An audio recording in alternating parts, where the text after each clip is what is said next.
ನಮಸ್ಕಾರ ವೀಕ್ಷಕರೇ, ನಾನು ನಿಮ್ಮ ದೀಪಕ್ ಕ್ಷತ್ರಿಯ. ಸಾಯಂಕಾಲದೊತ್ತು ಕಾಫಿ ಅಥವಾ ಟೀ ಜೊತೆಗೆ ಒಂದು ಟೀ ಟೈಮ್ ಸ್ನ್ಯಾಕ್ ಆಗಿ ಏನಾದರೂ ಒಂದು ಮಾಡಬೇಕು ಅಂತ ಅನ್ಸುತ್ತೆ ಅಲ್ವಾ. ಸೊ ಹಾಗಾಗಿ ನಾನು ಕಡಲೆಬೇಳೆ ಒಂದು ಬ್ಯೂಟಿಫುಲ್ ಆಗಿರ್ತಕ್ಕಂಥ ಒಂದು ಮಿಕ್ಸ್ಚರ್ ಅಥವಾ ಒಂದು ಸ್ನ್ಯಾಕ್ ಐಟಮ್ನ ತೊಗೊಂಡ್ಬರ್ತಾ ಇದ್ದೀನಿ. ಬೇರೆ ಬೇರೆ ಕಡೆ ಎಲ್ಲ ನಿಮಗೆ ಮೋಸ್ಟ್ ಪ್ರಾಬಬ್ಲಿ ಉಪ್ಪು ಖಾರ ಸ್ವಲ್ಪ ಚಾಟ್ ಮಸಾಲ ಹಾಕಿ ತೋರಿಸಿರ್ತಾರೆ. ಬಟ್ ಹೋಲ್ ಯೂಟ್ಯೂಬಲ್ಲ ಒನ್ ಆಫ್ ದ ಫಸ್ಟ್ ಈ ರೆಸಿಪಿ ಅಂತಲೇ ಹೇಳ್ಬೋದು. ಸೊ ಒಂದು ಡಿಫ್ರೆಂಟ್ ಆಗಿರ್ತಕ್ಕಂಥ ಒಂದು ಬ್ಯೂಟಿಫುಲ್ ಮಸಾಲ, ನನ್ನ ಸೀಕ್ರೆಟ್ ಮಸಾಲ ನಿಮಗೆ ತೋರಿಸ್ಕೊಡ್ತಾ ಇದ್ದೀನಿ. ಈ ಒಂದು ಖಾರದ ಕಡಲೆಬೇಳೆ ಅಥವಾ ಕಡಲೆಬೇಳೆ ಮಿಕ್ಸ್ಚರ್ನ ಯಾವ ರೀತಿ ಮಾಡಬೇಕು ಅನ್ನೋದನ್ನ ನೋಡೋಣ, ನಡೀರಿ.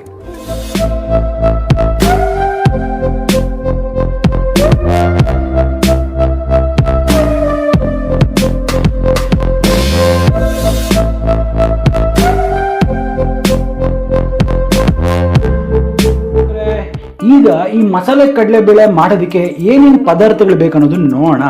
ಒಂದು 2 ಕಪ್ ಕಡಲೆಬೇಳೆ, ಜೀರಿಗೆ ಪುಡಿ ಅರ್ಧ ಟೀ ಸ್ಪೂನ್, ಅರಿಶಿಣ ಅರ್ಧ ಟೀ ಚಮಚ, ಧನಿಯಾ ಪುಡಿ 1 ಟೀ ಚಮಚ, ಒಣಶುಂಠಿ ಪುಡಿ ಅರ್ಧ ಟೀ ಚಮಚ, ಒಂದು 6 ರಿಂದ 7 ಹಸಿಮೆಣಸಿನಕಾಯಿ, 1 ಕಪ್ ಕರಿಬೇವಿನ ಸೊಪ್ಪು, 1 ಕಪ್ ನಾಟಿ ಕೊತ್ತಂಬರಿ, ರುಚಿಗೆ ತಕ್ಕಷ್ಟು ಉಪ್ಪು. ಮೊದಲನೇದಾಗಿ ಇಲ್ಲಿ ನಾನು 2 ಕಪ್ ಕಡಲೆಬೇಳೆ, ಒಳ್ಳೆ ಕ್ವಾಲಿಟಿಯ ಕಡಲೆಬೇಳೆನ ತೊಗೊಂಡಿದ್ದೀನಿ. ಈ ಕಡಲೆಬೇಳೆನ ಚೆನ್ನಾಗಿ ತೊಳೆದ್ಬಿಟ್ಟು ಮಿನಿಮಮ್ ಅಂದ್ರೆ ಒಂದು 8 ಗಂಟೆಗಳ ಕಾಲ ಈ ರೀತಿ ನೀರಲ್ಲಿ ನೆನೆಸ್ಬೇಕಾಗತ್ತೆ. ಸೊ ಆ ಟೈಮ್ ವೇಸ್ಟ್ ಮಾಡೋದು ಬೇಡ ಅಂದ್ಬಿಟ್ಟು ನಾನು ಮೊದಲೇ ನೆನೆಸಿಟ್ಟಿದ್ದೀನಿ. ನೀವು ನೋಡ್ಬೋದು, ನೆನೆಸಿದಾಗ ಈ ರೀತಿ ದೊಡ್ಡದಾಗುತ್ತೆ. ಈ ರೀತಿ ಇರ್ತಕ್ಕಂಥ ಕಡಲೆಬೇಳೆ ಅಟ್ ಎ ಟೈಮ್ 1 to 2 ಸೈಜಲ್ಲಿ ಆಗುತ್ತೆ. ಸೊ ಈ ರೀತಿ ಆಗಬೇಕಾಗುತ್ತೆ. ಒಂದು 8 ಗಂಟೆ ಕಾಲ ಇದು ನೀರಲ್ಲಿ ಚೆನ್ನಾಗಿ ನೆನೆದಿದೆ. ಸೊ ಈಗ ಏನು ಮಾಡೋಣ, ಈ ನೀರನ್ನೆಲ್ಲ ಚೆನ್ನಾಗಿ ಶೋಧಿಸ್ಕೊಂಡು ಬರೋಣ. ನೋಡಿ, ಈಗ ಇದನ್ನ ನೀರೆಲ್ಲ ಚೆನ್ನಾಗಿ ಶೋಧಿಸ್ಕೊಂಡಿದ್ದಾಗಿದೆ, ನೀರೆಲ್ಲ ಹೋಗಿದೆ. ಬಟ್ ಆದರೂ ಕೂಡ ಇದರಲ್ಲಿ ಸ್ವಲ್ಪ ಮಾಯಿಶ್ಚರ್ ಇದೆ. ಅದಕ್ಕಾಗಿ ನಾನು ಏನು ಮಾಡ್ತಿದ್ದೀನಿ ಅಂತ ಹೇಳಿದ್ರೆ, ನೋಡಿ ಇಲ್ಲಿ ನಾನೊಂದು ಕ್ಲೀನ್ ಆಗಿರ್ತಕ್ಕಂಥ ಒಂದು ಕಾಟನ್ ಟವಲ್ನ ಹಾಕೊಂಡಿದ್ದೀನಿ. ಸೊ ಇದ್ರ ಮೇಲೆ ನಾನು ಈ ಕಡಲೆಬೇಳೆನ ಹಾಕೊಳ್ತೇನೆ.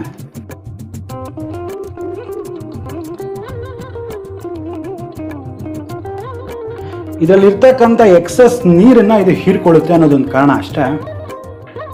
ಈ ರೀತಿ ಇದನ್ನ ಪ್ಯಾಟ್ ಡ್ರೈ ಮಾಡೋಣ.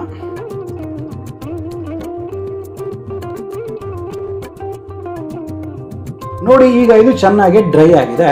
ಸೊ ಈಗ ಇದನ್ನ ಪಕ್ಕಕ್ಕೆ ಇಟ್ಟು, ನೋಡಿ ನಾವೀಗ ಈ ಕೊತ್ತಂಬರಿ ಸೊಪ್ಪು ಮತ್ತೆ ಕರಿಬೇವಿನ ಸೊಪ್ಪನ್ನ ಚೆನ್ನಾಗಿ ಫೈನ್ ಆಗಿ ನಾವು ಇದನ್ನ ಕಟ್ ಮಾಡ್ಕೋಬೇಕಾಗತ್ತೆ.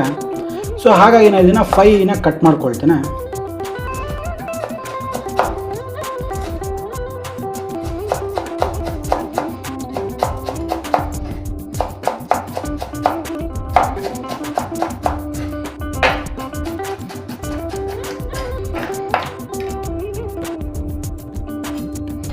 ನೋಡಿ, ಇಷ್ಟು ಫೈನ್ ಆದರೆ ಸಾಕಾಗುತ್ತೆ. ಈಗ ಇದನ್ನ ಸಹ ನಾವು ಪಕ್ಕಕ್ಕೆ ಇಟ್ಕೊಳ್ಳೋಣ. ಸೊ ಈಗ ಅದೇ ರೀತಿ ನಾವು ಈ ಕರಿಬೇವಿನ ಸೊಪ್ಪನ್ನ ಸಹ ಚೆನ್ನಾಗಿ ಫೈನ್ ಆಗಿ ಕಟ್ ಮಾಡ್ಕೊಳ್ಳೋಣ.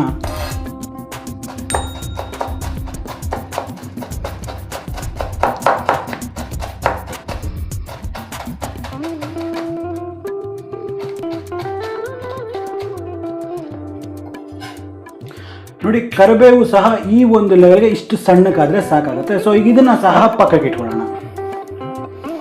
ನೋಡಿ, ಅದೇ ರೀತಿ ಈ ಮೆಣಸಿನಕಾಯಿನ ಸಹ ಸ್ವಲ್ಪ ಫೈನಾಗಿ ಚಾಪ್ ಮಾಡ್ಕೊಳ್ತೇನೆ.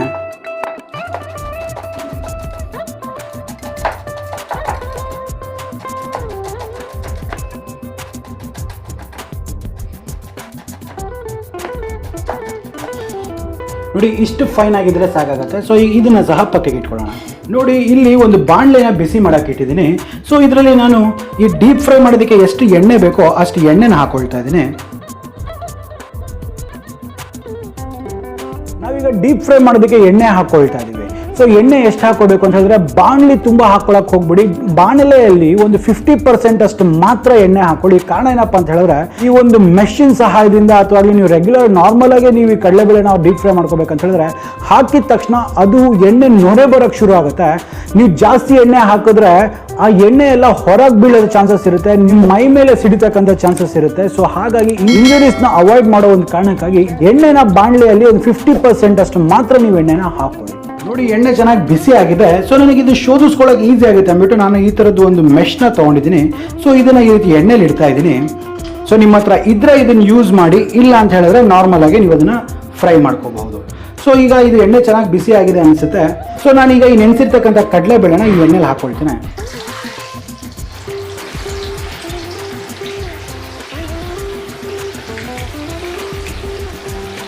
ನೀವಿಲ್ಲಿ ನೋಡ್ತಿರ್ಬೋದು ಹಾಕಿದ ತಕ್ಷಣ ನೊರೆ ಎಲ್ಲ ಹೆಂಗೆ ಬರ್ತಿದೆ ಅಂದ್ಬಿಟ್ಟು. ಸೊ ಈ ನೊರೆ ಬರೋದೆಲ್ಲ ಸ್ಟಾಪ್ ಆಗಿಬಿಟ್ಟು ಕೆಳಗಡೆ ಸೆಟ್ಲ್ ಆಗಿರ್ತಕ್ಕಂಥ ಕಡಲೆಬೇಳೆ ಎಲ್ಲ ತಾನೇ ಮೇಲೆ ತೇಲಕ್ಕೆ ಶುರು ಆಗುತ್ತೆ. ಸೊ ಅಲ್ಲಿವರೆಗೂ ನಾವು ಇದನ್ನು ಚೆನ್ನಾಗಿ ಫ್ರೈ ಮಾಡಬೇಕು. ನೋಡಿ, ಒಂದು 2 ನಿಮಿಷ ಆದ ನಂತರ ಇದನ್ನ ಸೊ ಚೆನ್ನಾಗಿ ಈ ಥರ ಒಂದ್ಸತಿ ಕೈ ಆಡಿಸೋಣ. ಬರೋದೆಲ್ಲ ಕಂಪ್ಲೀಟಾಗಿ ಸ್ಟಾಪ್ ಆಗಬೇಕು ಮತ್ತು ಇದೆಲ್ಲ ಈ ಬೇಳೆ ಎಲ್ಲ ಮೇಲೆ ತೇಲಕ್ಕೆ ಶುರು ಆಗುತ್ತೆ. ಅಲ್ಲಿವರೆಗೂ ನಾವು ಇದನ್ನು ಇದೇ ರೀತಿ ಫ್ರೈ ಮಾಡೋಣ. ನೋಡಿ, ಈಗ ನೀವು ನೋಡ್ತಿರ್ಬೋದು ಈ ಕಡಲೆಬೇಳೆ ಎಲ್ಲ ಮೇಲೆ ತೇಲ್ತಾ ಇದೆ. ಹಾಗೆ ನೋಡಿ, ಎಲ್ಲ ಬಬಲ್ಸ್ ಎಲ್ಲ ಈ ಸುತ್ತಮುತ್ತಲಿರ್ತಕ್ಕಂಥ ಬಬಲ್ಸ್ ಎಲ್ಲ ಸ್ಟಾಪ್ ಆಗಿದೆ. ಸೊ ಹಾಗಾಗಿ ಇದರ ಅರ್ಥ ಏನಂತ ಹೇಳಿದ್ರೆ ಇದು ಪರ್ಫೆಕ್ಟ್ ಆಗಿ ಕ್ರಿಸ್ಪ್ ಆಗಿದೆ ಅಂತ ಅರ್ಥ. ಸೊ ಈಗ ಏನು ಮಾಡೋಣ ಅಂತ ಹೇಳಿದ್ರೆ ನಿಧಾನವಾಗಿ ಇದನ್ನ ಕಂಪ್ಲೀಟ್ ಆಗಿ ಇದನ್ನ ಶೋಧಿಸ್ಕೊಂಡು ಹೊರಗೆ ತೆಗೆಯೋಣ.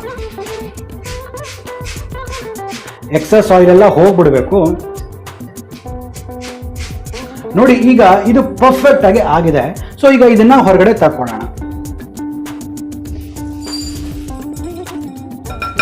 ಸೊ ಈಗ ಇದೇ ರೀತಿ ಇನ್ನೊಂದು ಬ್ಯಾಚ್ ನ ಸಹ ಮಾಡ್ಕೊಳ್ಳೋಣ.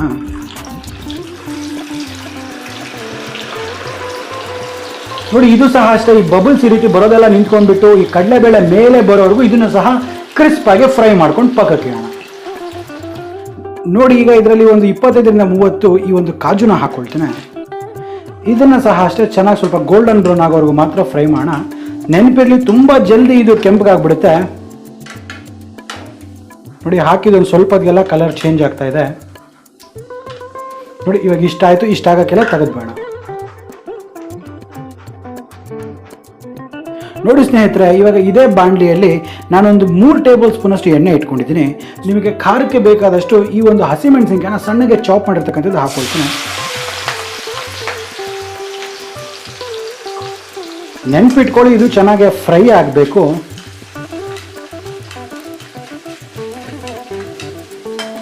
ಫ್ಲೇಮು ಸಹ ಅಷ್ಟೇ ವಿಪರೀತ ಜಾಸ್ತಿ ಇಟ್ಕೊಳ್ಳೋಕೆ ಹೋಗಬೇಡಿ. ಇದರಲ್ಲಿ ಫೈನಾಗಿ ಚಾಪ್ ಮಾಡಿರ್ತಕ್ಕಂಥ ಕರಿಬೇವಿನ ಸೊಪ್ಪು, ಅದೇ ರೀತಿ ಫೈನಾಗಿ ಚಾಪ್ ಮಾಡಿರ್ತಕ್ಕಂಥ ಈ ಕೊತ್ತಂಬರಿ ಸೊಪ್ಪು, ಇವೆಲ್ಲನೂ ಚೆನ್ನಾಗಿ ಇದು ಕ್ರಿಸ್ಪ್ ಆಗೋವರೆಗೂ ನಾವು ಇದನ್ನು ಚೆನ್ನಾಗಿ ಫ್ರೈ ಮಾಡಬೇಕು. ಅಂದರೆ ಇದರಲ್ಲಿ ಇರ್ತಕ್ಕಂಥ ನೀರಿನ ಅಂಶ ಎಲ್ಲ ಹೋಗ್ಬಿಡಬೇಕು. ಅಲ್ಲಿವರೆಗೂ ನಾವು ಇದನ್ನು ಚೆನ್ನಾಗಿ ಫ್ರೈ ಮಾಡೋಣ. ಆ್ಯಂಡ್ ಇದು ಒಂದು 2 ನಿಮಿಷದ ಕಾಲ ಟೈಮ್ ತೊಗೊಳುತ್ತೆ. ಆದರೂ ಪರವಾಗಿಲ್ಲ, ಇದನ್ನು ಮೀಡಿಯಂ ಫ್ಲೇಮಲ್ಲಿ ಇದನ್ನು ಚೆನ್ನಾಗಿ ಫ್ರೈ ಮಾಡಬೇಕಾಗತ್ತೆ.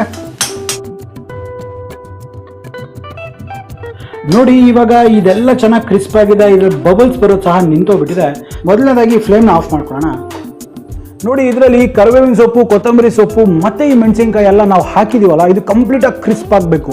ಇಲ್ಲ ಕಂಪ್ಲೀಟಾಗಿ ಬಬಲ್ಸ್ ಅನ್ನೋದು ಏನು ಬರ್ತಾ ಇರುತ್ತೆ ಎಣ್ಣೆಯಲ್ಲಿ, ಅದು ಕಂಪ್ಲೀಟ್ ನಿಂತೋಗ್ಬಿಟ್ರೆ ಆಗ ಅರ್ಥ ಮಾಡ್ಕೊಳ್ಳಿ ಪರ್ಫೆಕ್ಟಾಗಿ ಕ್ರಿಸ್ಪ್ ಆಗಿದೆ ಅಂದ್ಬಿಟ್ಟು ಅರ್ಥ.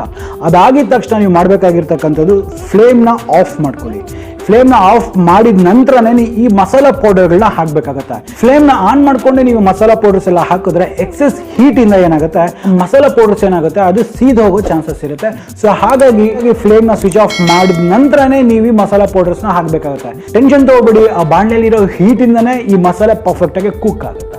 ಫ್ಲೇಮ್ ಆಫ್ ಮಾಡಿದ ನಂತರ ಇದರಲ್ಲಿ ಒಂದು ಅರ್ಧ ಟೀ ಚಮಚದಷ್ಟು ಅರಿಶಿನ, ಈ ಅರ್ಧ ಟೀ ಸ್ಪೂನ್ ಅಷ್ಟು ಜೀರಿಗೆ ಪೌಡರು, ಒಣಶುಂಠಿ ಪೌಡರು, ಮತ್ತು 1 ಟೀ ಸ್ಪೂನ್ ಅಷ್ಟು ಧನಿಯಾ ಪೌಡರು, ಮತ್ತು ರುಚಿಗೆ ಎಷ್ಟು ಬೇಕೋ ಅಷ್ಟು ಉಪ್ಪನ್ನ ಹಾಕೊಳ್ಳಿ. ಸೊ ಈಗ ಇದನ್ನೆಲ್ಲ ಒಂದ್ಸತಿ ಚೆನ್ನಾಗಿ ಮಿಕ್ಸ್ ಮಾಡ್ಕೊಳ್ಳೋಣ. ಈ ಎಣ್ಣೆಯಲ್ಲಿ ಹೀಟ್ ಇರುತ್ತಲ್ಲ, ಅದರಲ್ಲೇ ಈ ಮಸಾಲೆಗಳೆಲ್ಲ ಚೆನ್ನಾಗಿ ಫ್ರೈ ಆಗಿಬಿಡುತ್ತೆ. ನಾವು ಫ್ಲೇಮ್ ಆನ್ ಮಾಡಿ ಮಾಡಿದ್ರೆ ಈ ಮಸಾಲೆಗಳೆಲ್ಲ ಸೀದೋಗೋ ಚಾನ್ಸಸ್ ಇರುತ್ತೆ. ಸೊ ನೋಡಿ, ಈಗ ಈ ಮಸಾಲೆ ಅನ್ನೋದು ರೆಡಿ ಆಗಿದೆ. ನಾವು ಫ್ರೈ ಮಾಡಿದ್ವಲ್ಲ ಈ ಕಡಲೆಬೇಳೆ ಮತ್ತು ಈ ಗೋಡಂಬಿನ ಇದರಲ್ಲಿ ಹಾಕೊಳ್ತೇನೆ. ಸೊ ಈಗ ಇದನ್ನು ಚೆನ್ನಾಗಿ ಮಿಕ್ಸ್ ಮಾಡೋಣ.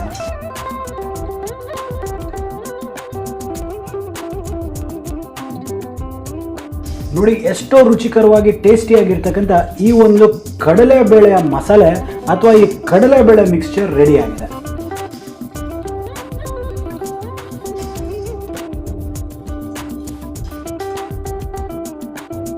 ನೋಡಿ ಸ್ನೇಹಿತರೆ, ಇದನ್ನ ಒಂದು ಏರ್ ಟೈಟ್ ಕಂಟೈನರಲ್ಲಿ ಇದು ನಾವು ಹಾಕಿ ಇಟ್ಕೊಂಡ್ರೆ ಎಷ್ಟು ದಿನ ಬೇಕಾದರೂ ಇದು ಚೆನ್ನಾಗಿ ಇರುತ್ತೆ. ನಾವು ಸಾಯಂಕಾಲದ ಟೈಮಲ್ಲಿ ಒಂದು ಕಾಫಿ ಜೊತೆ ತಿನ್ನೋದಕ್ಕೆ, ಒಂದು ಟೀ ಟೈಮ್ ಸ್ನ್ಯಾಕ್ ಆಗಿ ಸಹ ಇದನ್ನು ಬಳಸ್ಕೋಬಹುದು. ನೋಡಿದ್ರಲ್ಲ ಎಷ್ಟು ಸುಲಭ ಮತ್ತು ಎಷ್ಟು ಬ್ಯೂಟಿಫುಲ್ ಆಗಿದೆ ಅಂದ್ಬಿಟ್ಟು. ನಿಮಗೆ ವಿಡಿಯೋ ಇಷ್ಟ ಆಯ್ತಾ? ಸೊ ಹಾಗಾದರೆ ನಮ್ಮ ಚಾನಲ್ನ ಸಬ್ಸ್ಕ್ರೈಬ್ ಮಾಡ್ಕೊಳ್ಳೋದನ್ನು ಮರಿಬೇಡಿ. ಹಾಗೆ ಪಕ್ಕದಲ್ಲಿ ಇರ್ತಕ್ಕಂಥ ಬೆಲ್ ಐಕನ್ನ ಟಚ್ ಮಾಡಿಬಿಟ್ಟು ನೋಟಿಫಿಕೇಶನ್ ಆಲ್ ಮಾಡಿ. ಆಗ್ತಾನೆ ನಮ್ಮೆಲ್ಲ ಅಪ್ಡೇಟ್ಸ್ ನಿಮಗೆ ಮೊದಲನೇದಾಗಿ ಸಿಗ್ತಾ ಇರ್ತಾರೆ. ಸೊ ಹಾಗಾದರೆ ನಾನು ಮುಂದಿನ ವಾರ ಇನ್ನೊಂದು ಹೊಸ ಸಂಚಿಕೆಯಲ್ಲಿ ಮೀಟ್ ಆಗ್ತೀನಿ. ಅಲ್ಲಿವರೆಗೂ ನಾನು ನಿಮ್ಮ ದೀಪಕ್ ಕ್ಷತ್ರಿಯ ಸೈನಿಂಗ್ ಆಫ್. ಆ್ಯಂಡ್ ಜೈ ಹಿಂದ್, ಜೈ ಕರ್ನಾಟಕ, ನಮಸ್ಕಾರ.